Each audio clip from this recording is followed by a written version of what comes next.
I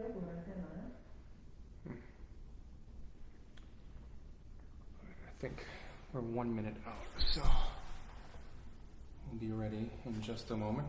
Hopefully, they'll let me know if they can't hear me or if the audio is not working. But I think it's working here. So, Nadia, if you're there, just text me if anything's a problem. I'll be able to see on my phone. All right.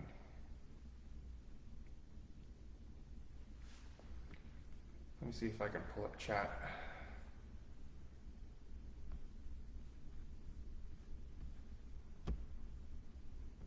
All right, actually, let me pull it up on the Facebook page. And let's see if we can see this live.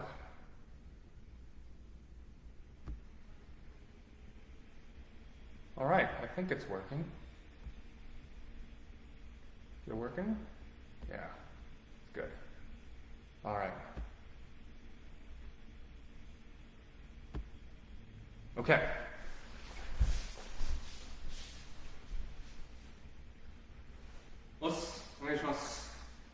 Good morning, good afternoon, good evening. If you're watching this at a later date or a later time, thanks for coming in. My name is Ryu Goto, just checking in here. Well, great. And first of all, special thanks to Nadia and Martin for having me here. It's really a great honor. You guys have something amazing going on. It's filling a niche that we've all been craving for. So thank you for having me. Now, first, I have to make a disclaimer. I'm not an accredited JK instructor. I don't have JK certification. I am a Sangha, but I'm just a student, just like any of you. And I don't have any certifications from any other sports organizations to teach. So all the opinions that I give today are entirely my own, and please don't take that as professional advice or anything like that. This is just a workshop for us to explore some concepts together. So first things is that originally when Nadia asked me to do this, I said, of course, I chose Sochin as a kata, and this is the kata month. But Martin actually asked me a couple days ago, saying, can you also do Heian Godan? Now, I was thinking, how am I going to fit both Sochin and Heian Godan into one workshop? What I ended up happening was, I'm giving a workshop today that is not Sochin or Heian Godan. Rather, it's actually a framework within which we can explore different katas. Heian Godan and Sochin just happen to be great examples, and we're going to examine these katas under this framework. But I want you to keep in mind that this is not a workshop about Sochin or Heian Godan. It's about how to approach learning of kata. Now, especially with kind of coronavirus and staying at home,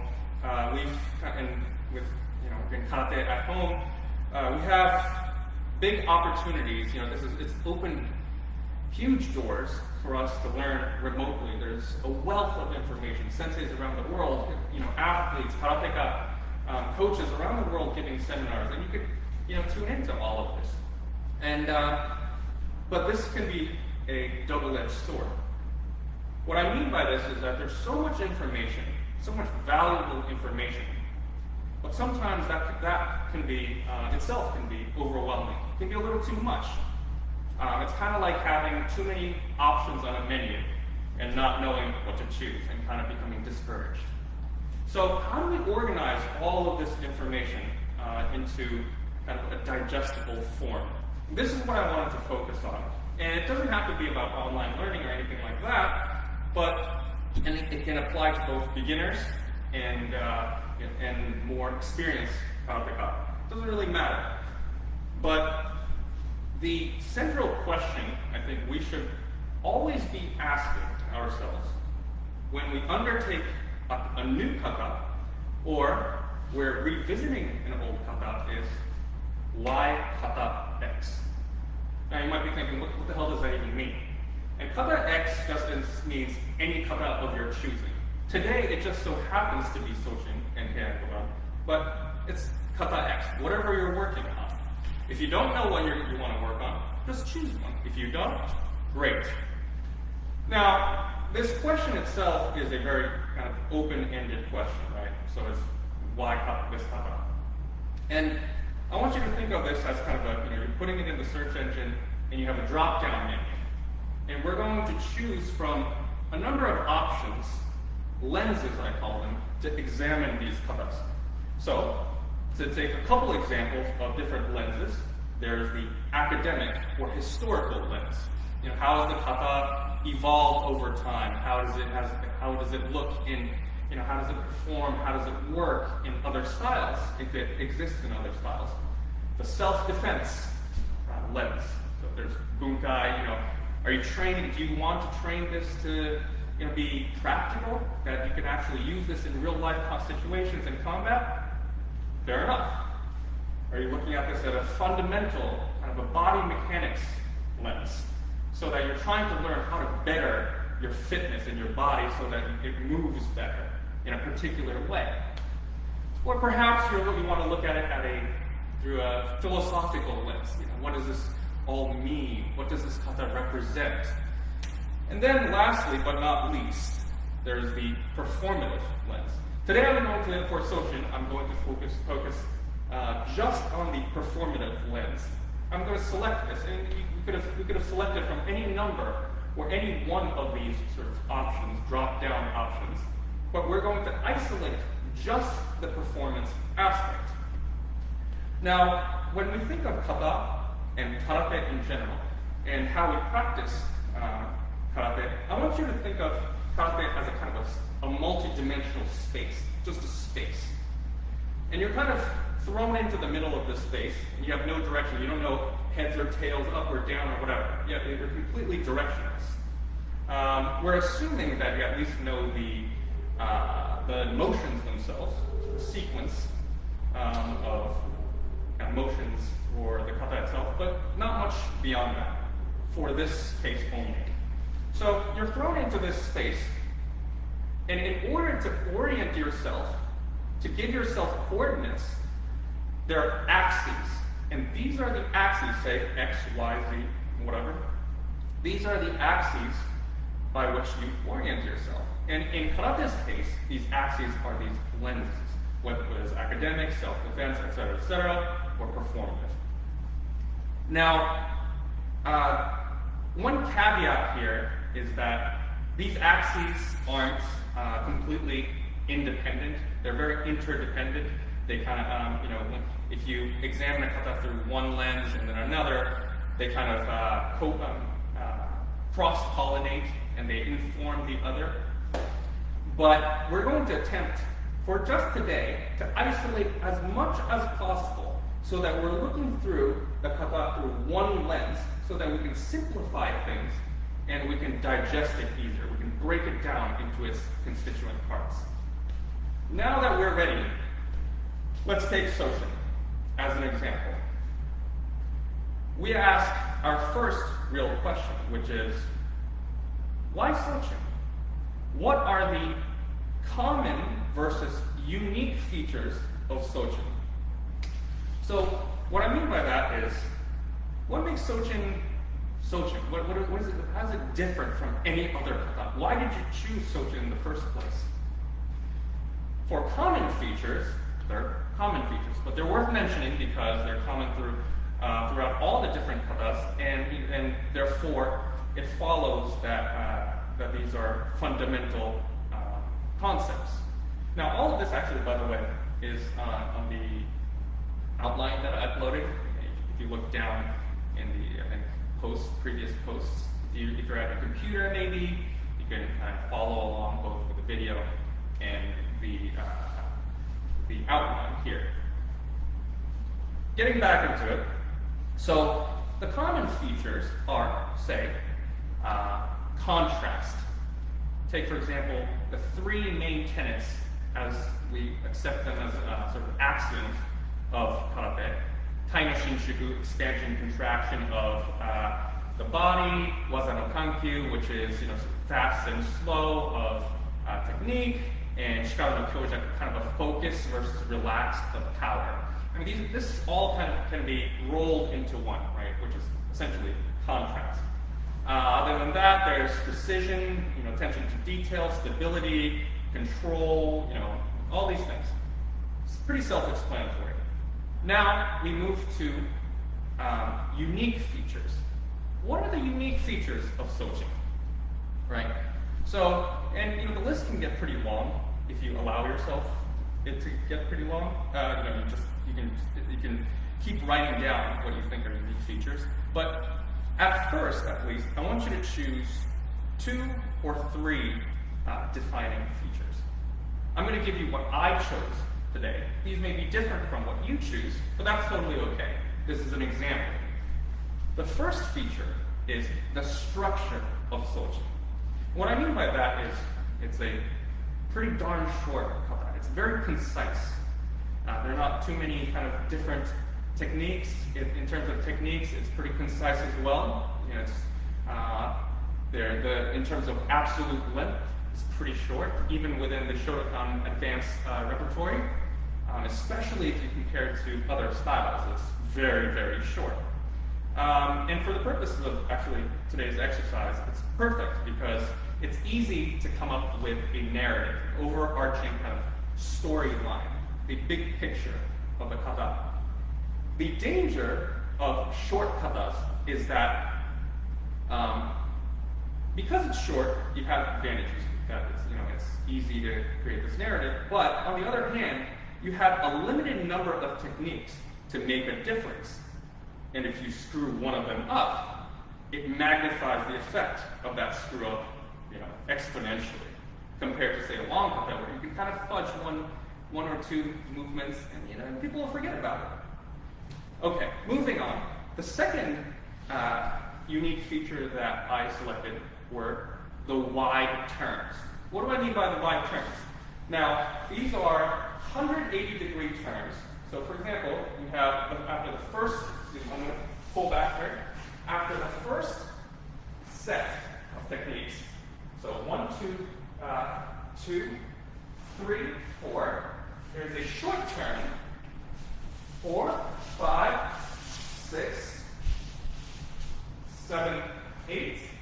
And then we have a 180-degree turn on the weak side of our stance, on the outside of our stance. 9, 10, and so forth. Same thing for the next segment. Same thing for the next segment with the Shito gifts.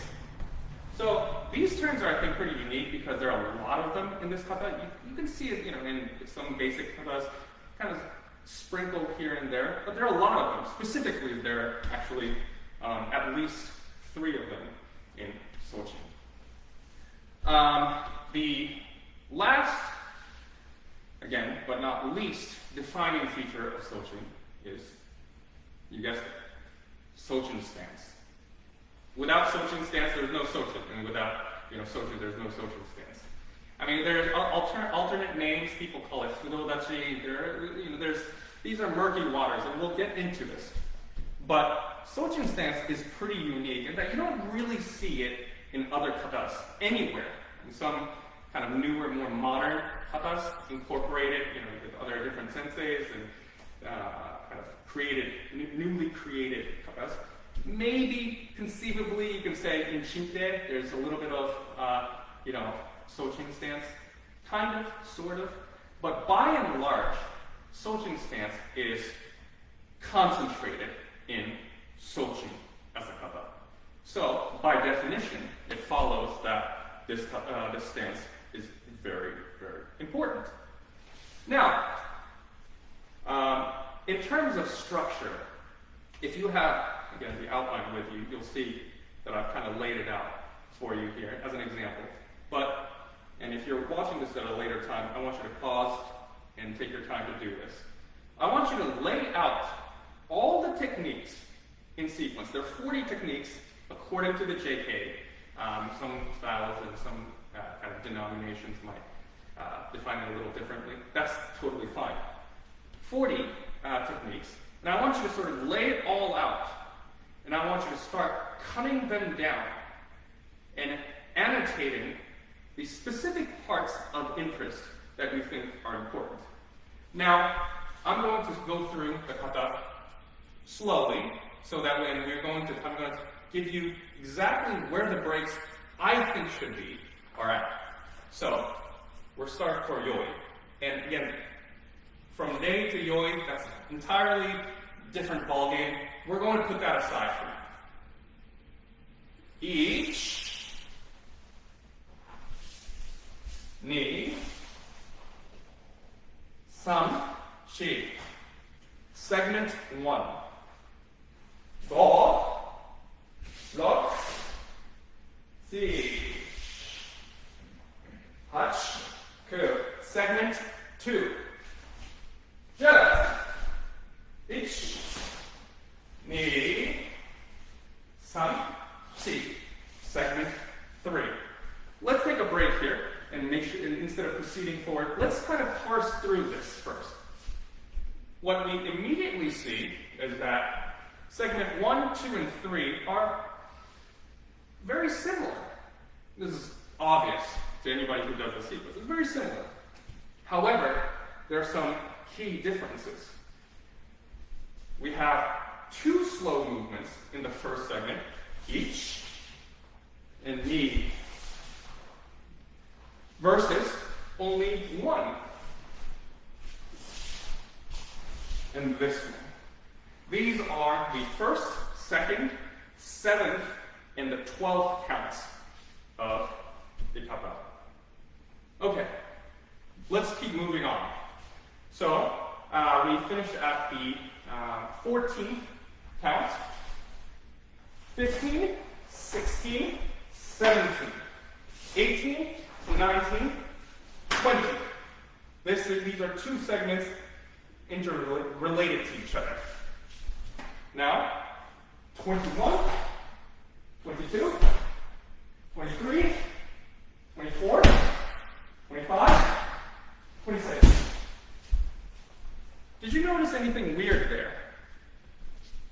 And what I notice when I see that is, wait a second, there are 6 knife hand blocks. 6 knife hand blocks, back stance knife hand blocks. What does that even mean? Why would you have 6 of the same movement in one area? This is another question. We're going to keep moving on. Actually, I'm going to face here. 6, 27, 9, 30. Then 31. And then we're going to stop there. 32, 33, 34, 35. Another segment. 36, 7, 8. And then 39, 40. We didn't include the kiais in this sort of slow-mo version, but the kiais are on the 30th and the 40th movement of the kata. The last and only remaining slow movement in the entire kata is on movement 38. What does that mean? And if you look at it from kind of a bird's eye view, you see that all the slow movements, or except for one, are concentrated in the first third of the kata. The 2 kiais, conceivably, they're climaxes. Let's assume that they are, because that seems like a pretty fair assumption to make, are in the last quarter of, give or take, quarter of the kata. Okay, so that means that we can make some kind of deductions here. Is that the first third is where we set the mood of the kata. And again, I'm speaking from a performative angle. We set the mood. We showcase the dynamic nature of the kata. And then there's a bridge and a ramp. So the shitoges we accept to be foundational. So we're making a foundation. We're creating a foundation to ramp up to movement 30. 31 is a little bit kind of a mystery here. Let's put that aside. Same thing here. 32, 33, 34, 35. Very singular movements. I mean, you can chain them together, but they're pretty simple movements, kind of like the knife hand block. And then 36, 7, and then the slow movement, 8, and then 39, 40. So we assume that maybe, or we can at least make a conjecture, that 32 through 35 are setups for the final chunk. And within that final chunk, there's kind of a surprise. There's a surprise slow movement in 38. And because it's all alone at the very end, we have to ask ourselves, well, is it the same slow speed as 1, 2, 7, and 12? I don't think so. I think 38 is there to really create tension and expectation before, so I'm going to do it full speed here.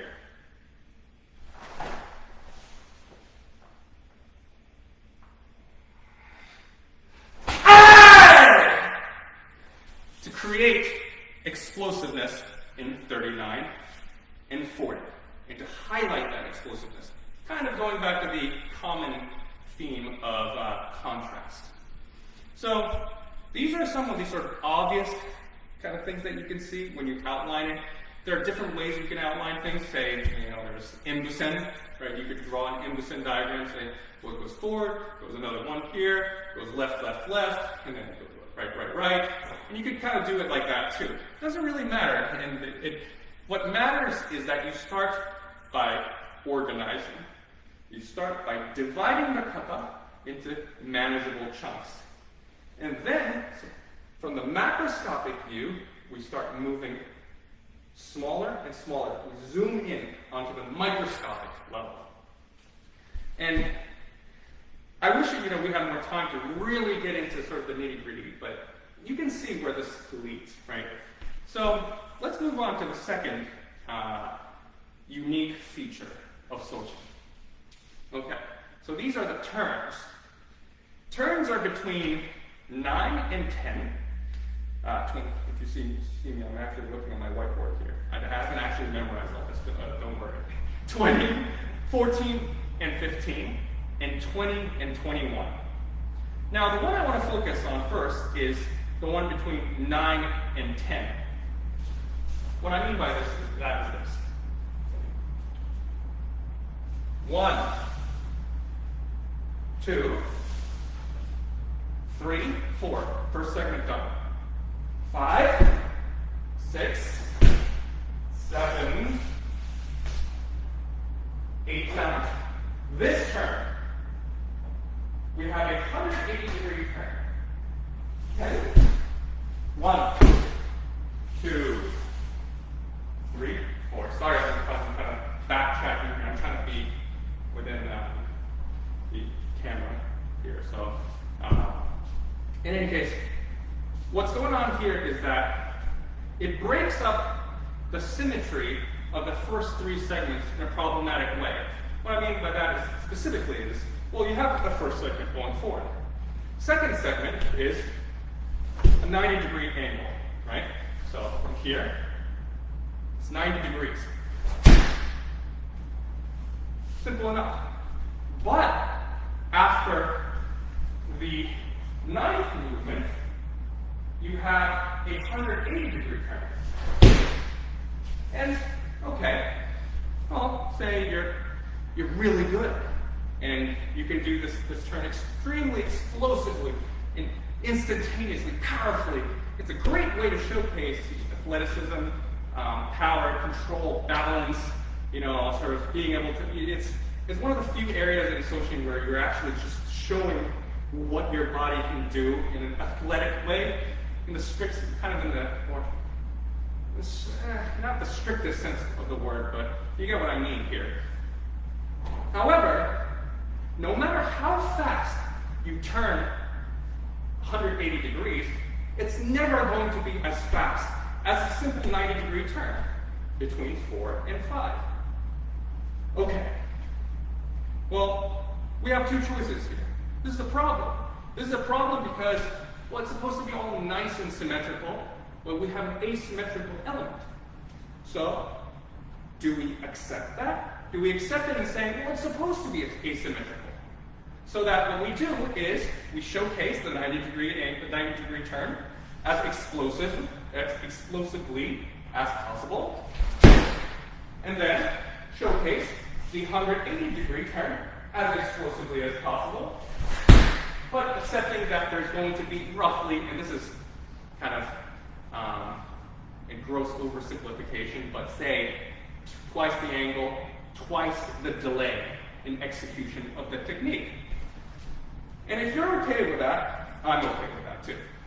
However, if you're not okay with that, we have to come up with a solution to maintain at least the illusion of symmetry. So, what do?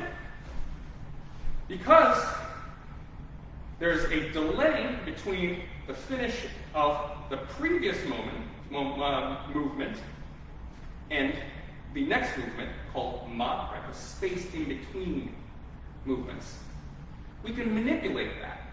So, say, after number 4, we say, in order to make the 90-degree turn snappy, but the total ma in between the same as a 180-degree turn, we're going to give a little space after the Denzuki.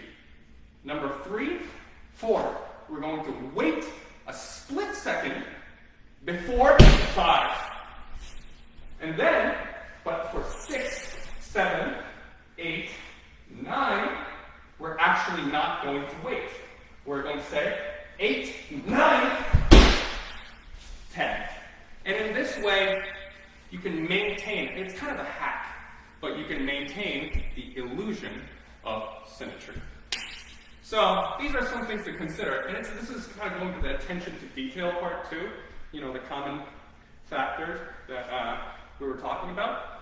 But you have to have an eye on all these little details, little problems that arise. Say if you're doing an in-descent, right, you're going to have some problems in drift, creep. You're going to, in a lot of katas, they're actually creep because if they don't take into account the stance width when they're, you know, kind of doing the in-descent. You could draw kind of single lines, and you might end up at the same place, but it doesn't take into account the different turns. So you're actually maybe off by half. And these are choices, conscious choices that you have to make. Not just saying, that'll kind of work itself out. You know, I'm going to fudge the stance here, there. It'll work out. That's not good enough. You have to try to pursue and make sure that you have, you know, that you're obsessively pursuing these details. You have an answer for these problems. Now, the last unique feature, and this is sort of the elephant in the room, obviously. You know, we've been doing this kata already. We've gone through 2 unique features, but we failed to address the Sochin stance. Well, and you know, I'm not going to have really easy answers for you here. What is Sochin stance? You know, in my experience, growing up and learning on the Mori Sensei and going to the Hombu and all these, I've heard so many different explanations of what Sochin stance is. Well, a Sochin stance is actually Fudo stance. What's a Fudo stance? Well, it's kind of a Kibadachi, horseback riding stance, and it's a front stance, kind of a mix of that.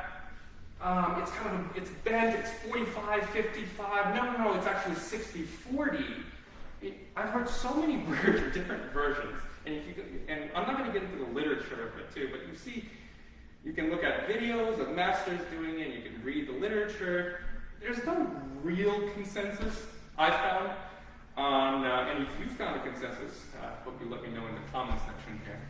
But I've never found a consensus on exactly what Sojin stance is. To me, it's kind of like a Frankenstein stance of sorts, a mix of like everything at this point. That's a problem. It's very hand-wavy. You don't ever want to hand-wave something that's an integral part of a kata, especially if it's a stance, right? So, we're not going to get into sort of the other lenses that could shed some light onto how we should construct this stance. But what we can do is, with our limited resources within the performative lens, we're going to deduce what we can do with this stance. Now, it might be wrong in some people's eyes. This is my kind of where I've landed. It might be convincing. That's all up to you to decide. Now, from the first sequence of movements, 1, 2, 3, 4. Second sequence, same. Third sequence. You'll notice that there are no backtracks of the stance. You're always going forward. Now, this is loose logic here, but let's conclude here, or let's assume that that indicates an offensive streak. These are offensive combinations that are being executed. What can we tell from that? Well, one thing is that the stance is certainly not a kibagachi stance because, well, this is sort of equally defensive and offensive on both sides. However, we can say that if we're facing this way, that it's probably leaning forward, for front leg dominant in terms of where the weight is placed. In terms of width, we can deduce from the movements, and this is again a performative choice. If it sounds kind of like a rationalization, it kind of is. But we can deduce from the movements, right, that we're going forward here. Right? We have an offensive streak. If the width is too wide, what happens is that you're forced to shift your center of gravity and your central axis in between transitions. You see this? I'm moving, my central axis is wobbling. And what happens when you're kind of wobbling is that, well, conceivably, you're not maximizing forward power production. Again, that's not the be-all and end-all of sort of attacking methods, but if we take that as the simplest route, as the linear motion forward, then we have a problem. So, the width that we deduce from all this is that it's at least hip width, and probably not more than shoulder width. Now, the reason why I would say that it's not hip width is that because we have the bent knees on both sides, front and back, if you notice, there's very little stability if it's hip width, same as a Zengu stance. You see this? So these knees are aligned, meaning that they're very weak to side forces. So probably a little bit wider than that, so that you have a little bit of space here, so that the knees and the legs can settle. In terms of the overall shape, all stances by definition are load-bearing. They absorb load and they carry your upper body afloat, right, on top of this platform that's called the hips and the pelvis. So that means that, well, and especially because we're accepting that there's some defensive component to the stance, the knees have an outward force applying to it. The front leg, I would say, the knee has to make sure that it's facing forward. Why? Because if it's facing inwards, see what happens here? You get torque of the upper body. And not even along the central axis. It's shifting this way, sideways, when the knee caves in. So the knee has to be at least facing forward. And you may disagree with this, but that's okay.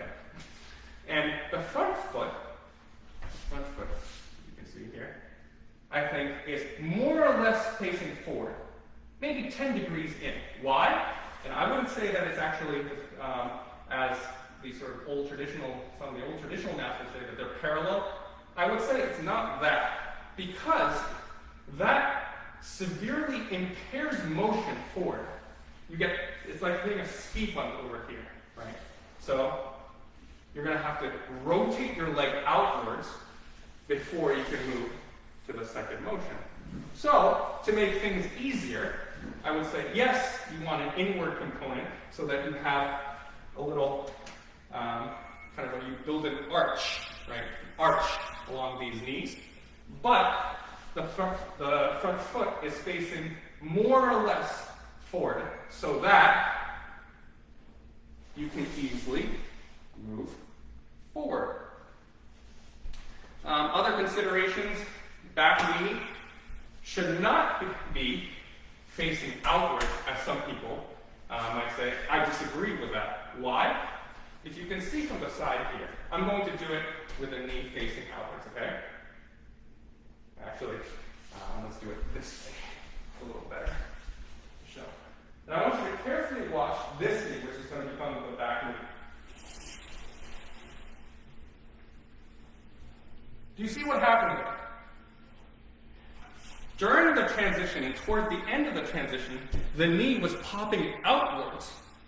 It's great that there's support along the knee and the leg, but if the knee is moving the opposite direction of the movement of your technique, doesn't that mean that if there's a rearward force that's taking away from your forward momentum?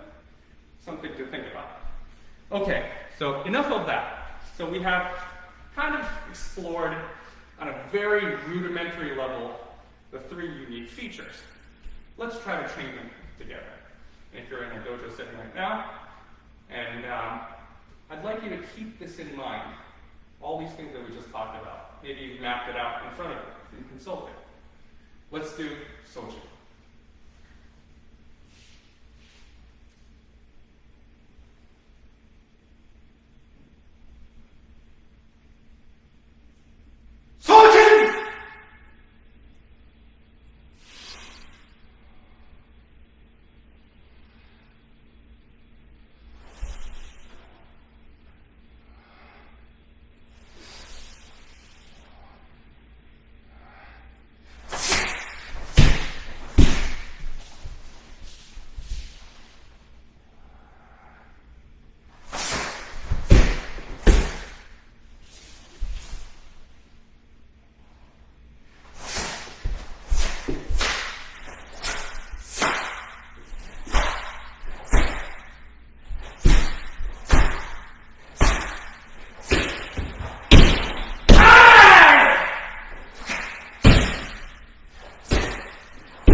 Now that was kind of rough because, I was skating around trying to fit into the camera. Again, not really an excuse.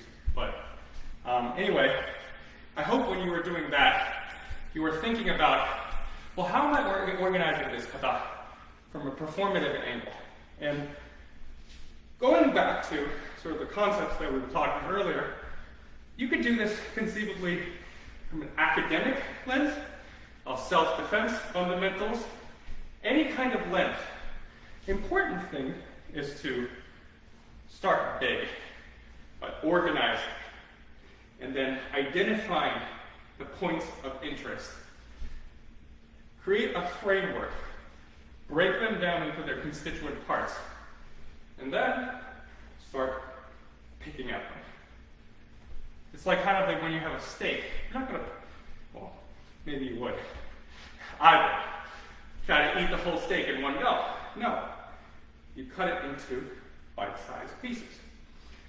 As another example, let's switch gears a little bit and go to Heian Godan.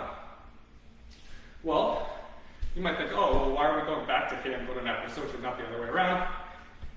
my point is that it doesn't matter. The kata does not matter. What matters is how you approach learning kata. So when it comes to Heian Godan, well, what are the identifying features of this? Well, okay, let's take a fundamentals and sort of kind of physical training and biomechanics lens. It's a different lens from the performative lens. Let's take that and let's dive deep. Kind of shallow, but well, let's dive in. So, what are the common features? Well, for starters, when compared to other Heian katas, basic katas, well, it has the obvious connection to Heian Sandan, right? Okay, what else is there? Heian Sandan introduces hip throws from, well, either rest or from horseback riding stance. Kimabashi. Hip throws, explosive hip throws. That appears in Heian Godan as well. In, from count 12, 13, 14, 15. Right? So there are two times that appears. There are parts of Heian Yondan too. Heian Yondan, well, this. Right? I mean, Heian Yondan is just the opposite way around. The Kosadachi, or the cross-legged stance, makes an appearance again in Heian Godan. We saw that in Heian Yondan. So, what can we tell just by even looking at those common factors? It's that Heian Godan is designed to be the next level up from 2, 3, 1, 2, 3, and 4. And it takes those concepts and puts them together into one kata.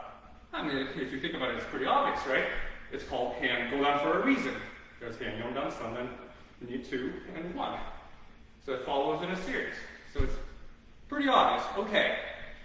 Another point of interest, actually, kind of as a side note, is that if you've noticed, Heian Nidan makes an appearance in Heian Yondan.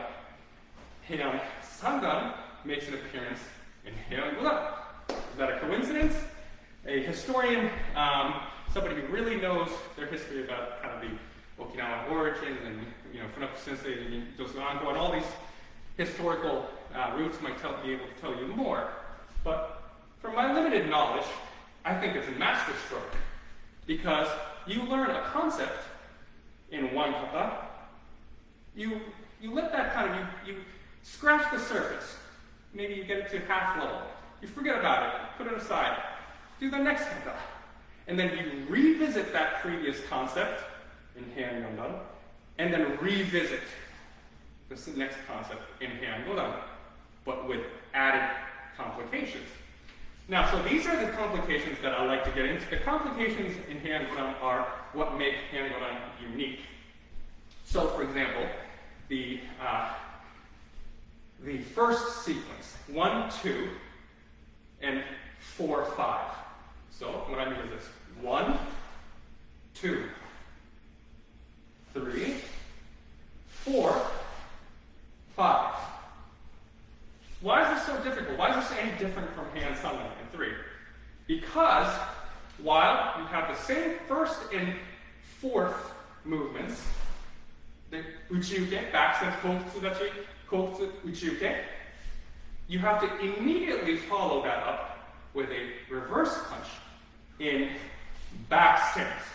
And no matter what anybody tells you, I'm gonna tell you straight up here, it's impossible to put this into front body from half body. You're not going to do that. And if you're doing that, you have a very loose interpretation of the back stance. It's going to be less than what you can achieve, no matter what, with a wider stance, such as the front stance. So what are we being tested here for? Why? Why this movement? the movement is this, so such that it's designed to test your ability to create power with limited range of motion of your hips. So limited range means less time and distance to accelerate your hip. So we rely on all the previous hand katas on the hip to create, mainly the hip rotation to create the power that we needed.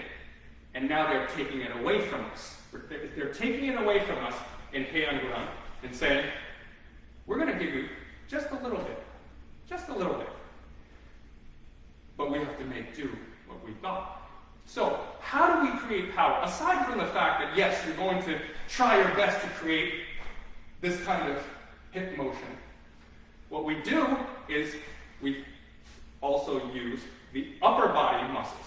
So, the posterior chain, the posterior muscle being the rear deltoids over here, the traps, and the lats, are going to engage in the first movement on both sides, right?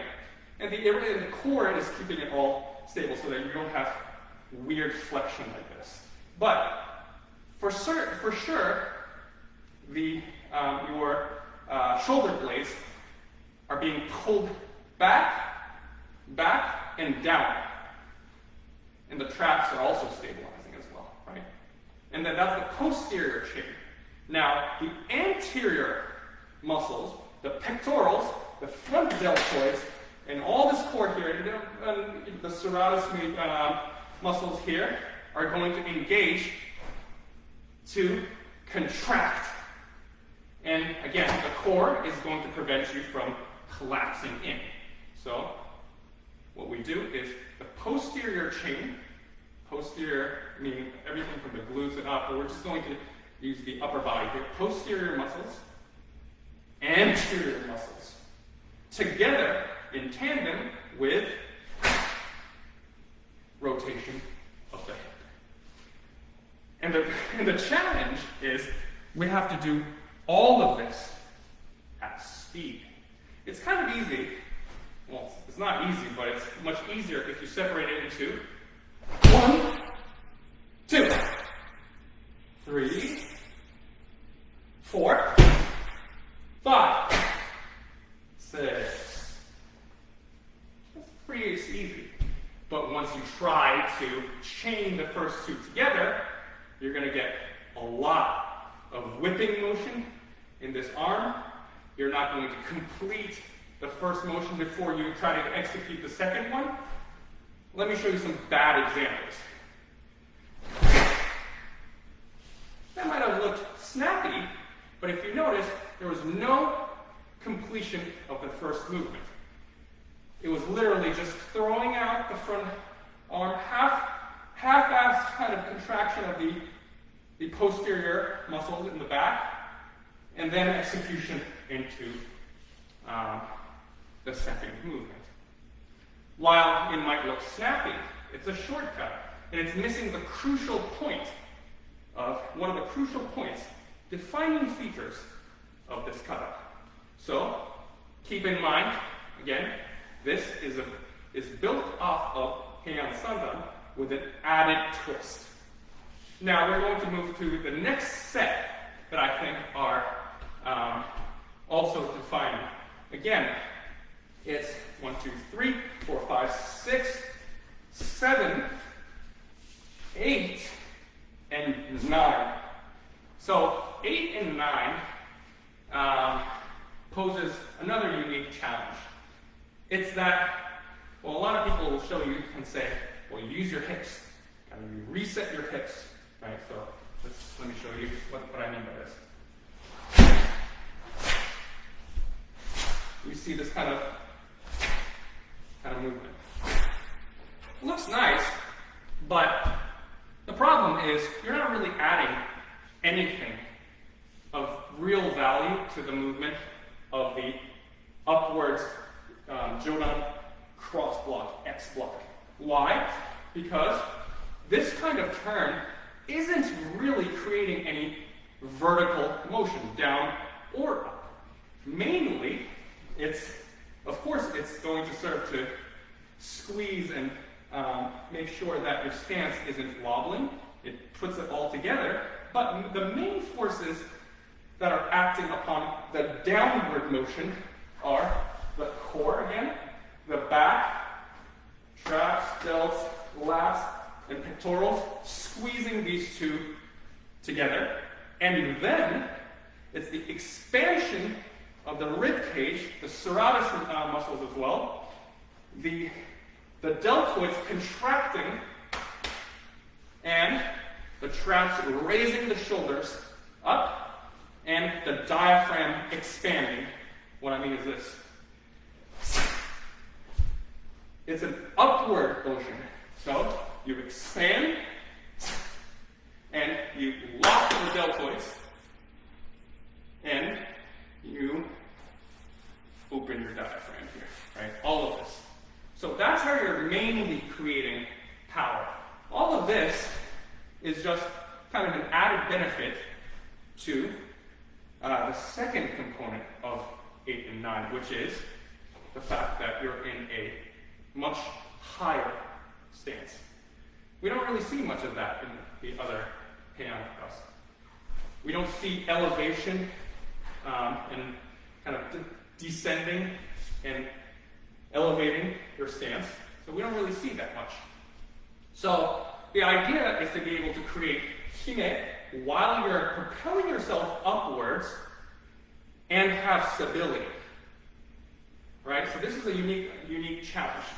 So 8, you have to make sure that your hips, your hamstrings, your quads, your hip flexors, your adductors, all are working in tandem to squeeze that much shorter stance into one piece. We're going to see a little bit of that again in the next stance. This is a long one. It's going to be 12. Right, I'm going to show you this way. 12, 13, 14, 15, 16, 17, 18, 19. And then, so what happens there is it takes all these different concepts and throws them into one pot of 8 movements. Okay. What do I mean by that? Well, we start off at 12, and then we throw our hip to showcase our ability to maintain balance and to switch directions on the inside, 180 degrees. Same thing for the crescent moon kick, and the elbow strike. And then, after that, what we do is contraction and pulling into a cross-legged stance. And then from there, we have to explode upwards and outwards a little bit, while our eyes are away from the target. And then, as icing on the cake, we have to jump from there. And then land. We have to land in cross-legged stance. Wow. And there's still more. After that, we have to move into, from neutral, right? There's no tilt here. They're from neutral. We have to move forward, or off the back, in this case, in this sequence of movements. Okay, so that's a lot to digest there, a lot to do. And so when we're faced with chains of movement like that, what we do is we break them down. Just like we did in social, we break them down, we pair them together, even if it's as an exercise. Remember, we're doing fundamentals in body mechanics. So what we're going to do is we're going to break it up 12, 13, 14, 15, 16. That's it. So we're chaining we're just working on the hip throws. Next, we're going to chain 17 and 18 together. 17, 18. So what we're exploring there is transfer of weight to cross-legged stance, and then using that compression and storing of potential energy and changing it into kinetic energy upwards. That's pretty manageable because we've forgotten about the first 4 or 5 movements. We're just working on this. And then we're going to just take the jump all by itself. We're going to take the jump and we're going to focus on stability. And then we're going to stop there, and then we're going to move from the jump from neutral to forward. So, and you can chain this in different ways. You're going to chain it in, you could keep the first one isolated, chain 2 all the way to like say 5, chain the uppercut and the jump together, chain the jump and the next execution, like the morotenke. I don't actually know what it's called in English, but you can chain those 2 together. And by chaining and pairing different groups, putting the parentheses, the brackets in different locations, you train in manageable ways the multitude of different concepts in kind of a controlled environment, because you're putting a bracket in between 2 or more movements. Okay, to wrap up, since we only have 4 more minutes here, I'm going to do hand grab. But I want you to do it, if you can, with me. And I want you to think about those 3 parts mainly. Kind of forget about the rest. Just think about this, think about this, and think about from here onwards. Forget about the rest.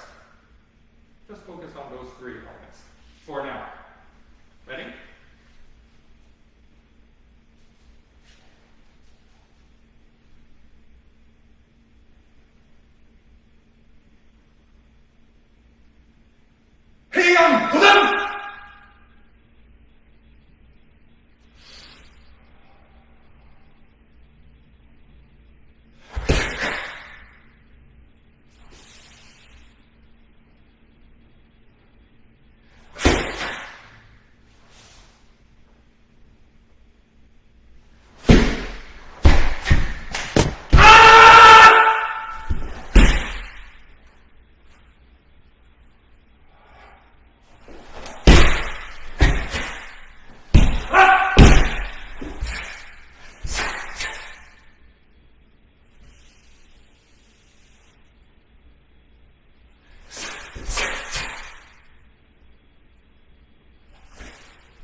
Just an example. So I hope this was kind of interesting as to just kind of a recap of what we did. We weren't doing switching. We weren't doing hand growth. That wasn't the point of this. I wanted to help because I thought all this information needed a way to be organized. We have so much, new avenues of getting information, whether it's YouTube or, masterclass.com or Twitch, whatever it is, Facebook Live. There's so many ways to gain new knowledge. But are we optimizing how we're organizing that and putting that into our existing framework? Otherwise, if you don't have a framework, we risk becoming sort of patchwork of just this, a little bit of this, a little bit of that, a little bit of this, a little bit of that, with no central theme. But if you know what you're doing and you know you have a method for organizing new information, if you're working within these frameworks, you have a workflow. You're going to ask the central question. You're going to choose a lens.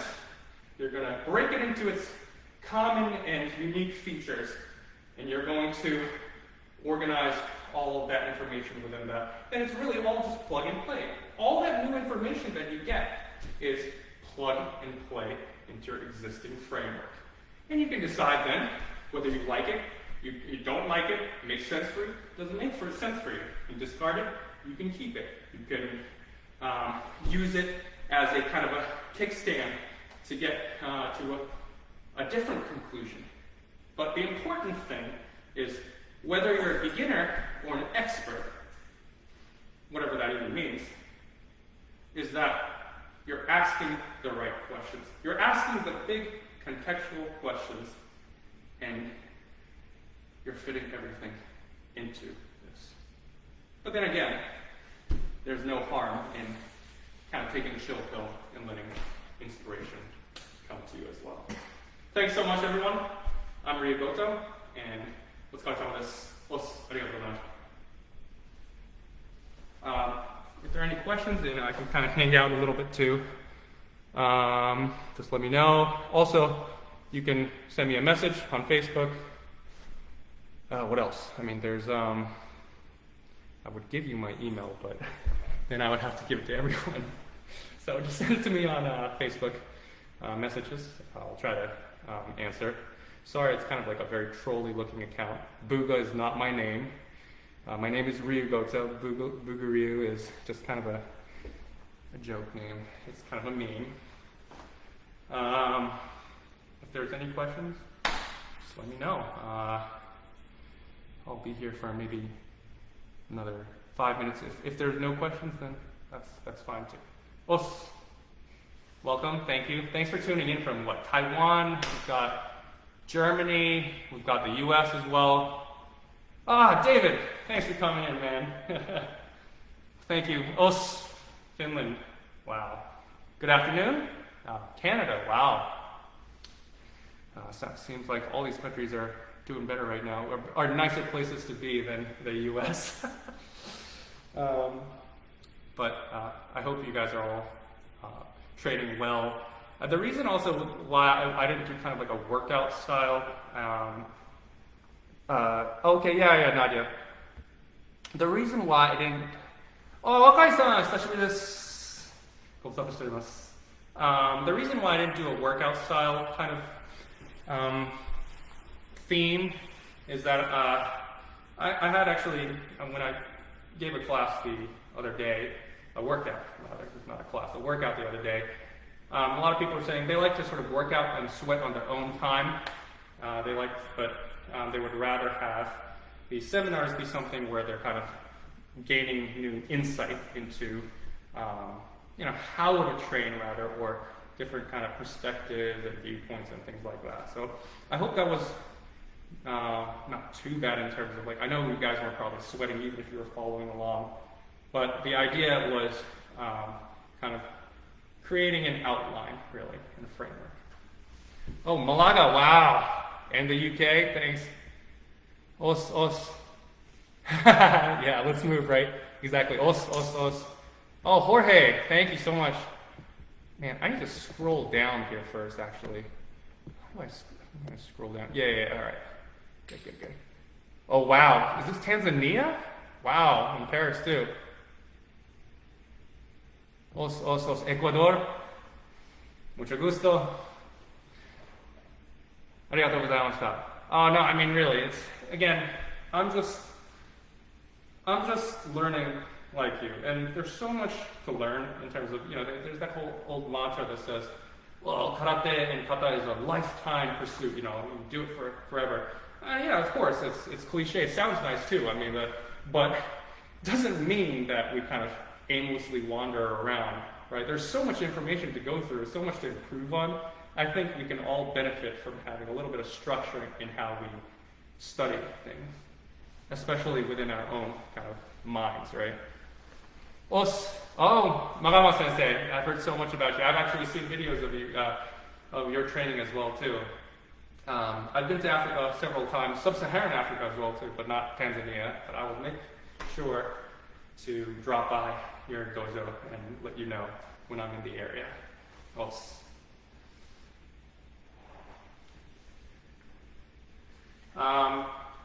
if we had more time, we could go through all these different things, and especially what I wanted to get into. Well, it's a little bit unfortunate was actually the self-defense aspect, especially since with all this, Southampton, us. Well, actually, I used to live in Manhattan, but now I'm in Queens and Bayside, so I'm kind of on the border of Long Island. I'm thinking about going to Long Island too. Us, go against it by us. I wanted to get into self-defense, especially given kind of all that's going on. I mean, it's really important that we learn to kind of understand how these movements can actually work in your favor in real life, instead of just kind of like, the opponent's going to come with the right hand, punch to the face, and if he doesn't, he has to do it, so that you can do all these techniques. I mean, not just kind of, play, for lack of a better way of saying it, kind of play bunkai, but real bunkai. And Sochin is actually amazing when it comes to real life sort of bunkai, and you can actually, at least I'm not military or anything like that, but in the sort of firearms world, they call it sort of dry fire. You can dry fire some of these self-defense techniques, and thematically, Sochin is actually, you can reduce it, boil it down, I think, into two techniques really. And I would love to get into that. Unfortunately, I didn't have a partner. Lee, why weren't you here? If you were here, then we could have done so much crazy stuff. But it's all this unrest, civil unrest that's been happening. It's very upsetting, and it's.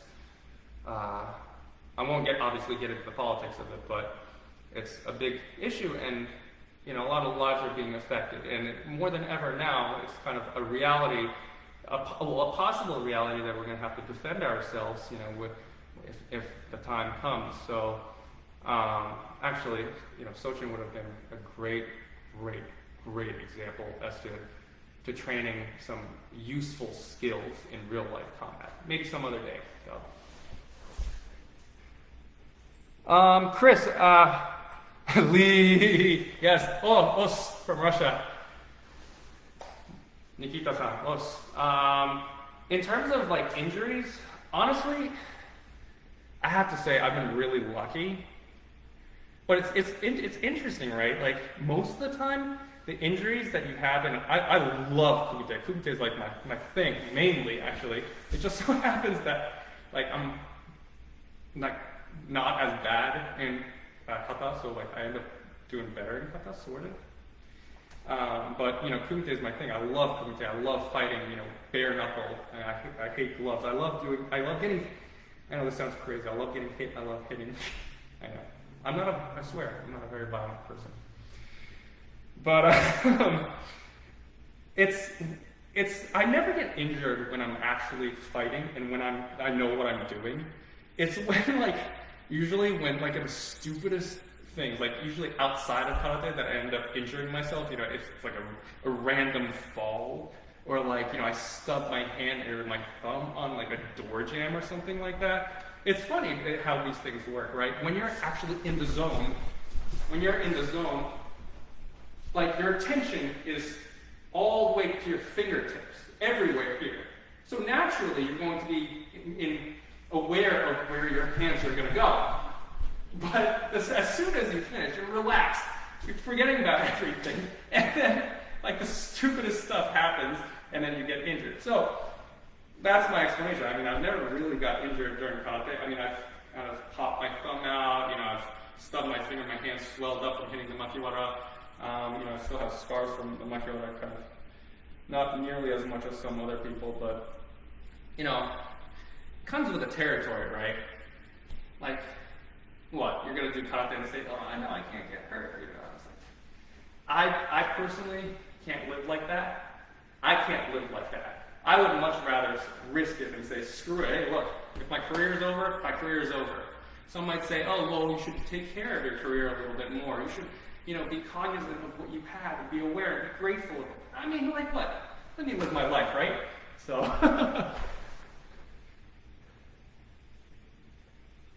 Patricia. Okay, yeah, sure. Please be sure. I know it's kind of weird, the diagram that I put up in the sort of post below, but think about it this way.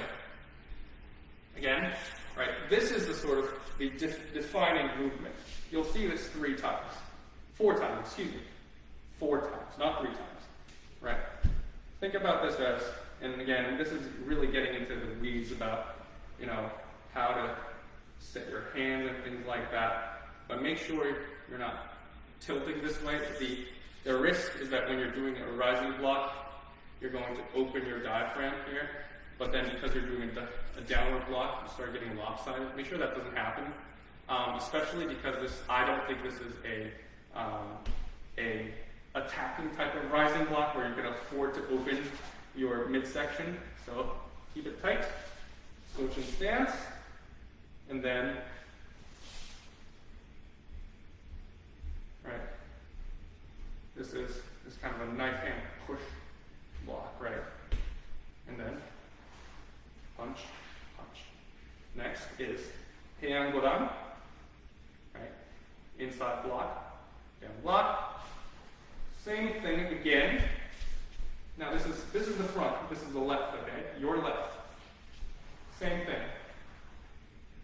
Backwards, on the outside, take back the front leg. Same thing.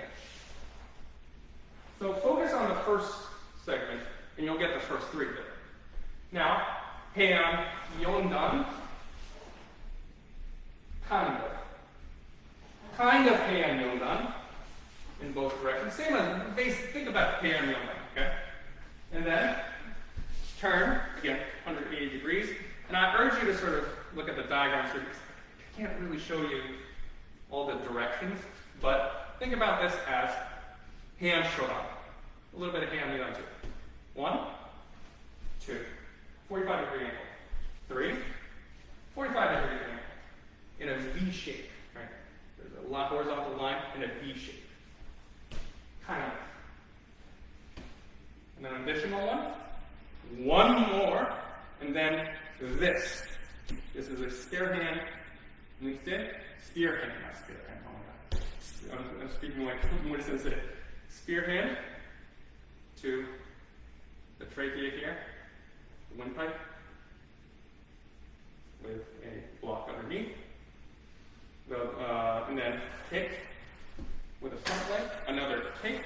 On the return, on the return of the kick, prepare. And then, let's think about it as kind of a symmetric way. Some people might say this and things like that, but I prefer where this level is the same. Okay?